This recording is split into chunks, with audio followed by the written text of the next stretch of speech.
Yes, welcome back again, our fellow entrepreneurs. This is our commentary video. We're teaching business and accounting. We will have our own comment and feedback regarding the pitch of different businesses through elevator pitch, but this will not be complete without introducing my co-host. Again, I'm Christopher, CEO and founder of Wyco Tax, an all-year-round, all-in-one outsourced virtual tax and bookkeeping service solution here in United States. As a CEO, I will give some feedback on my experience running a company in America. But on the other hand, the different terms on financials and accounting will be discussed also by my co-host, no other than he's the accountant, and also he is a certified accounting and finance professional with 4 year working experience with KPMG. Guys, we're bringing you the best. KPMG is either number one or top five accounting firm in the world. Let us all welcome no other than Obaid. Yes. How are you? I'm great. How are you, Chris? I'm good. Are you ready to watch the video and give Yeah. information to our viewers? Yeah, let's dig down into All that right. video. So let's start right now.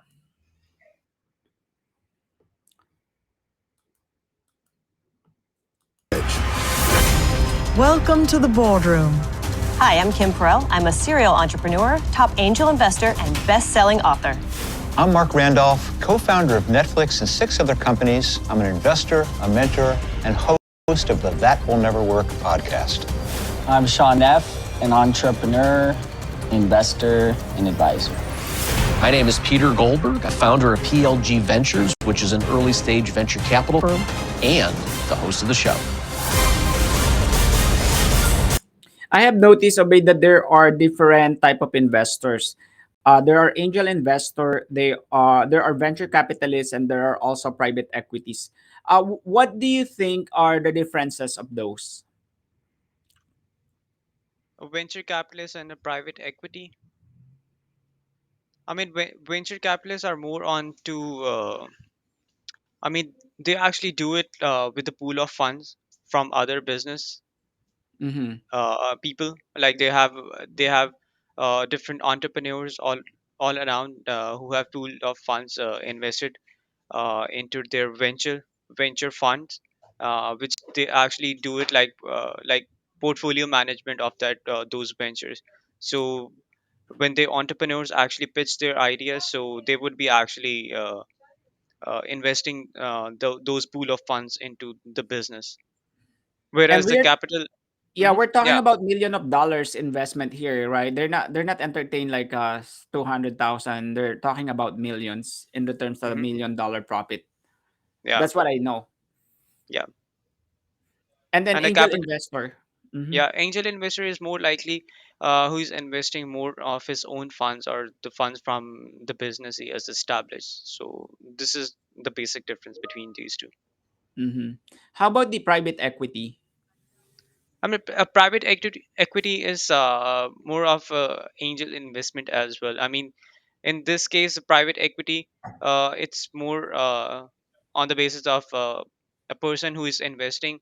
The money is coming out of his own pocket or his Yeah, own business. That with is the private past equity. with the past 2 years that we've going back and forth with different investors, I realized that when you are a small fish, when you're giving like 6 digit projections, less than 25 million, you the best bet that you can go is more on angel investors. And if you're asking like a small amount of capital, less than 200,000, the angel investor is might be the right fit for you. There are also WeFunder. There are other crowdfunding that you can use. WeFunder is another, Indiegogo, Kickstarter is another one. But what I have noticed with this website, they are more leaning towards a tangible product. It could be a mobile app, it could be a gadget. Because we tried our company before, where we got rejected because it's more like a service. That's why it's not one size fits all. All right, and let's continue. It's Entrepreneur Elevator Pitch, presented by Amazon Business, with support from State Farm and T-Mobile for Business. Today's episode is powered by ASU's Innovation Open, an annual competition for the world's top collegiate tech ventures. Each startup you'll see today is a previous Innovation Open winner. Learn more at asu.io. Okay, who's ready to make some money? Time to hear the first pitch. So all of us, we have a passion for audio and music. We're total nerds too. We like deep technology and kind of wanted to bring those two worlds together. So typically with a microphone, if somebody's talking, it's going to pick up everybody else talking around me. But with our microphone, because it's directional, it's really only going to pick up what I'm saying, and it's going to cut out these guys, right? So you can still understand what I'm saying. So voice recognition works and things of that sort. I love that. 60 seconds begins now. Going up. We spend so much of our time talking to each other remotely, and yet it's still one of the most frustrating experiences. You gotta tell your kids to quiet down every time you're on a call, and you gotta repeat yourself 5 times before it actually understands you. Shouldn't it be as easy to communicate through our devices as it is in person? The problem is that we're surrounded by noise, and the microphones in our devices, while they pick up the voice in front of them, also pick up all the noise that's around them. Sanskrit has developed the first ever directional microphone that is inspired by the way insects hear. Our microphone is designed to isolate your voice and cut all the unwanted noise, give you crystal clear audio in all of your consumer electronics. We're looking to raise $1 million to add to our 10 to 12 million series, and we're backed by the largest names in consumer electronics. I'm really excited about the team we've built and the progress we've shown, and I think you will be too. I'm Sahil, that's Fred, that's Stefan. We're the co-founders of Sanskrit, coming down from Montreal. Time. All right, let's review this one. He was talking about almost 10 million of investment. What are your thoughts about their pitch?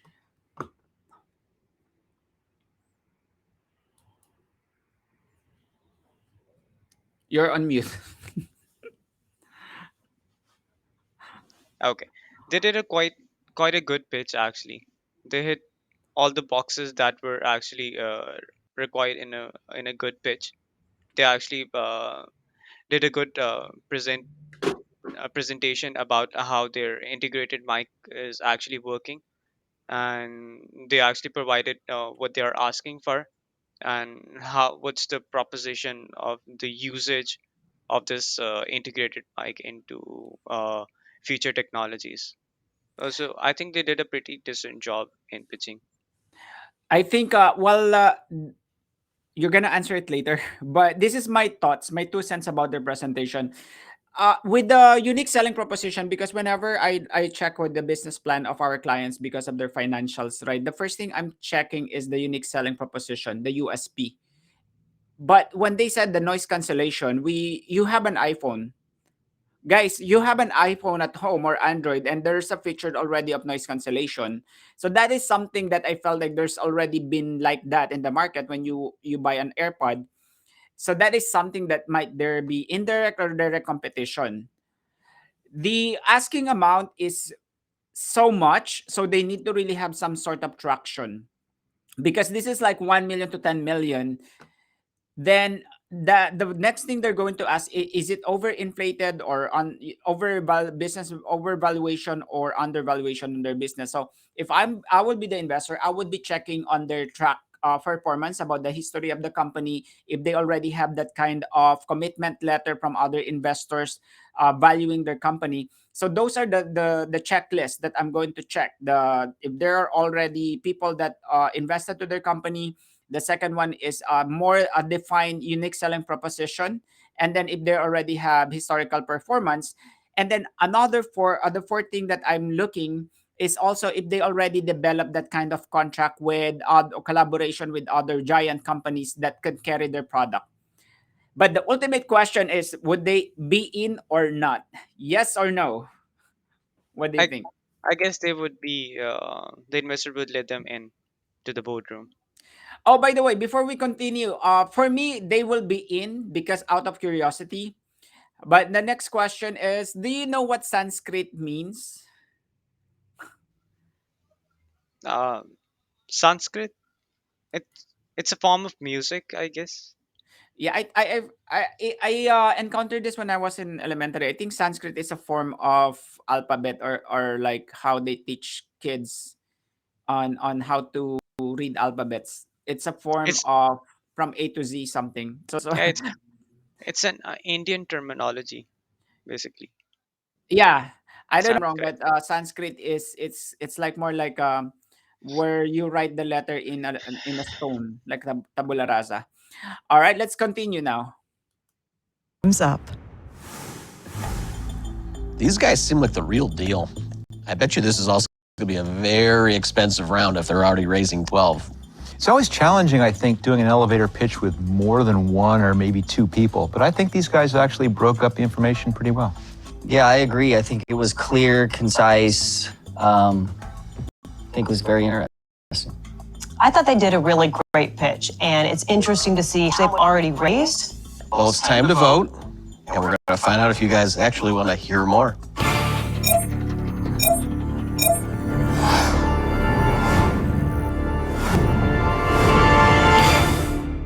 Well, it looks like all three of you hear more. Let's open the doors. Oh wow! Welcome to the boardroom. What's up, guys? Hey, guys. Hey. Well, first of all, that was an impressive pitch, Appreciate it. but we've got a lot of questions for you. So, Kim, kick it off. Yeah, would love to know your current valuation on the 10 million There that you go. you're I currently told you raising. they're gonna What call, are the numbers call on that? about the Yeah, business sure, absolutely. valuation. So, we made a lot of progress these last couple months bringing this round together. We brought a lot of investors in that have kind of put together this round. And unfortunately, actually, when we were talking to them right before we went to this show, they didn't really want to publicly disclose the valuation and some of those terms. So I hope you can appreciate that. So how are we supposed Wow. to invest? That's a deal breaker. Well, I'd hope that we could get you excited about the actual product. Are get you in interested market? what we're doing. What's up? Are you in market? No, we're pre-production, so we got out our customer samples, but really this round is about going production, right? So actually moving some of our fab and stuff like that into a real production facility and actually market. Will this round get you there? Yes, absolutely. All the way to market to actually selling and being able to be revenue generating? Yeah, absolutely. And who are the customers? We've been talking to a variety of folks in the consumer electronics space. So you can think of some of the leading laptop manufacturers, people developing sort of earbuds and things of that sort. But 10 million gets you to market. Although you can't share the valuation, can you share your revenue projections on year one? Yeah, so by the second half of next year, we're looking at a small amount of revenue, right? Really just getting into the market. So 2023, what too would your revenue vague. It's too projections vague. be? I think it would be in the millions, you know? And again, I'd be to walk you through our P&L and our financial models too, if you guys are interested. Hey, Obaid, one thing I've learned about whenever you're doing a pitch deck or anything that you're doing, you cannot say, I think, I believe, I hope. Those three are the red flags. If guys, you're watching out there, stop using I think, I believe, I hope. That this is a numbers game. Yeah, but the thing over here is there are pre-production, So what they would be having on the back end, like the projections, those would be just the estimates, because the actual market would be different, and how that product would actually do in the market, it's something very different. You need to have like a 1 year in market experience before you could actually give a proper uh, exact figures into it. What are your thoughts about the pitch deck, guys? Comment below, let me know. But now on our ongoing discussion, there are so many red flags that I've seen. But let's discuss some technicalities here because they said I'm really surprised that you're asking for millions of dollars of money and then you're still on the production.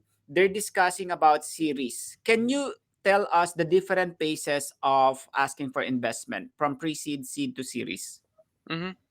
Yeah. So these are basically different stages, how uh, in how the entrepreneurs actually raised funding for their business. Mm-hmm. So seed funding is the first official equity funding stage. Basically, it represents the first official money that a business venture or enterprise raise.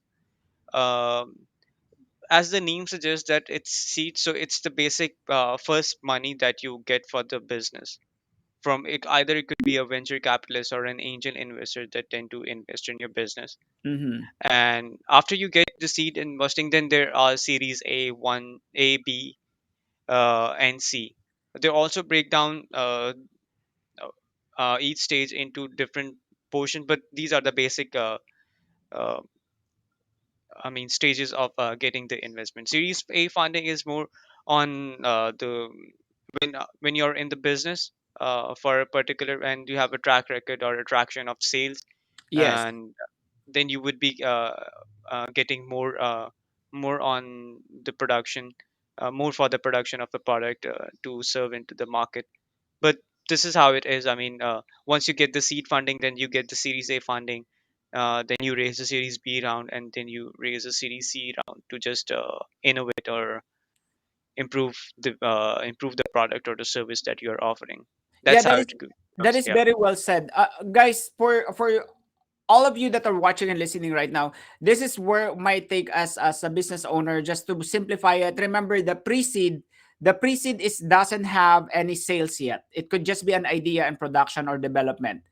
You can still get that money. You could get it from your family, relatives, friends, or from angel investor. However, when you jump in the series from ABC, this is where the sales, they will check the traction, and that's the reason why it doesn't mean that you already have sales when asking for money. Sometimes you just have an idea, and that and the an idea, if somebody people believe in you, like investors believe in you, that could be a good start, right? So that's why it sometimes having sales might work against you, because somehow if your sales and your net profit is really not too much, like the net profit, like a profit margin of less than 10%, the investor will, and the sales of less than 300,000, or I mean millions of dollars, you might be good on just presenting an idea rather than the actual historical performance of your company.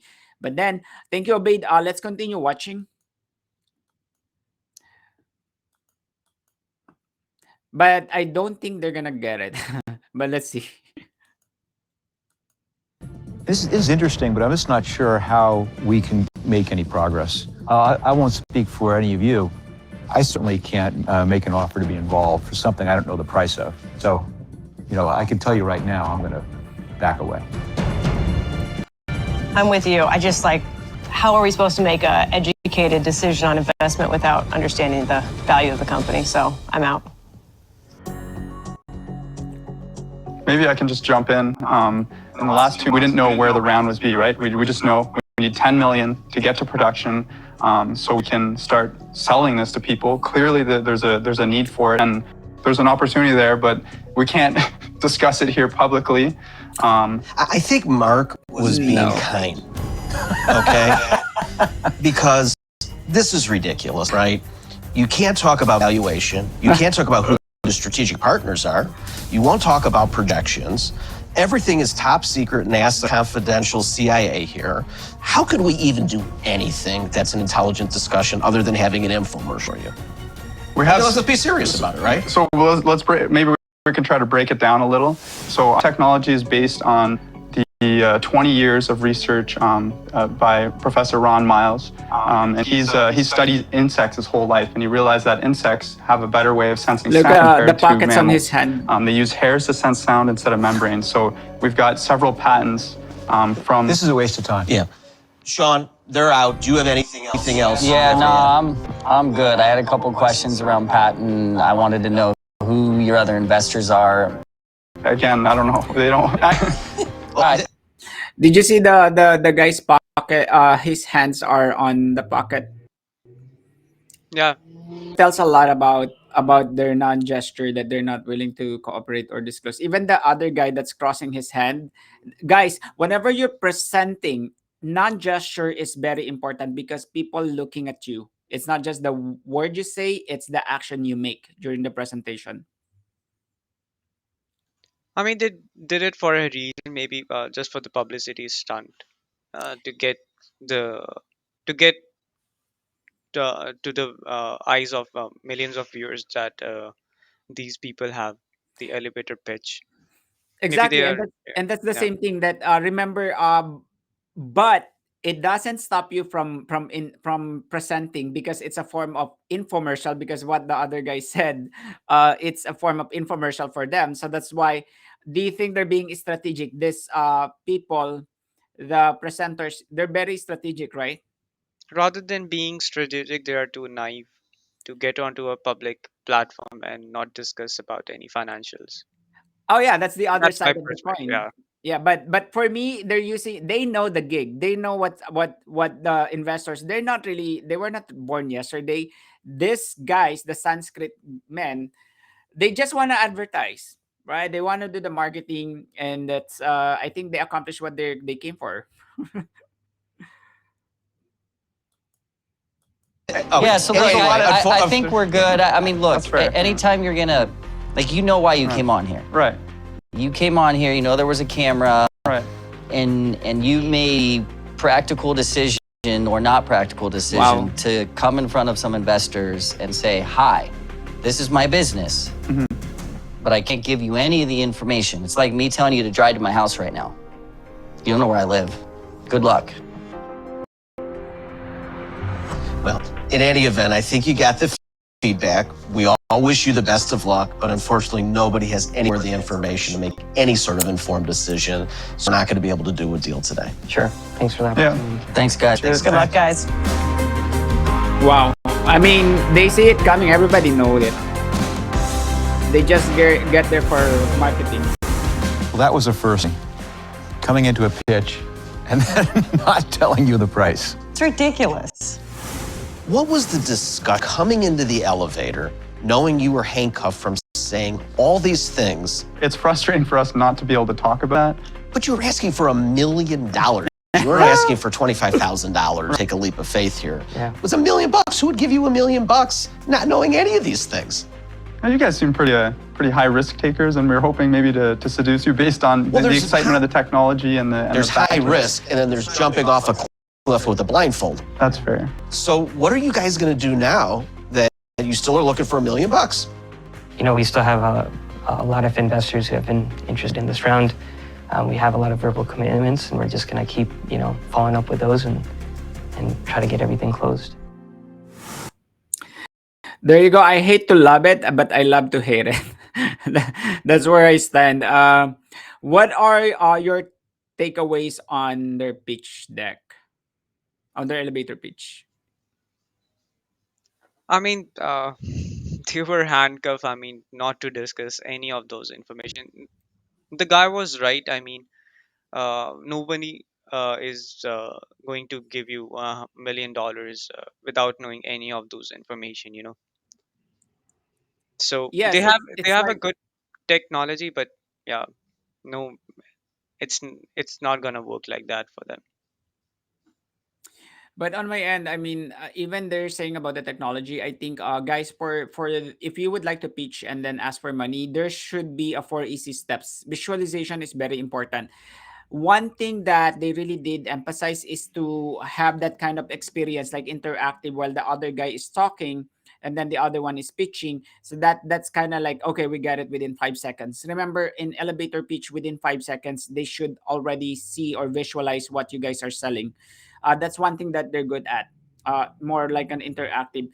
But if you cannot do it, if you're presenting a technology, it's better you have a four easy steps on how to use the mobile app or on how to use your software.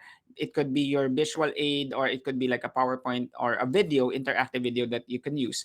The other takeaways that I do, not all people that are coming in there needs money. So, people just need they just want to be advertised, because they know they will get other angel investors somewhere out there that are viewers, right? That's one thing. It's free advertisement. All right, there you go. Again, guys, thank you for watching. Thank you for watching. What are your takeaways? Please comment below. Let me know. Again, if you need more information, especially everything that you're pitching, everything that you're going to go to the banker, lender, investor, even with your friends, you need your financial statement ready and your tax return ready. So that's why we are here to do this for you. We are offering the tax and bookkeeping bundle. All you have to do is click the consultation link below and avail our 30-minute free consultations, or our account manager will reach out to you. Again, guys, I hope you learned something. If you like this, please click share and subscribe today. Again, I'm Christopher, CEO and founder of YCO Tax, a virtual tax and bookkeeping service solution in the US. I have my co-host, Obaid. Thank you very much. Thank you for having Our me. certified accounting and finance professional that work in KPMG. Thank you for watching and see you again. Stay safe.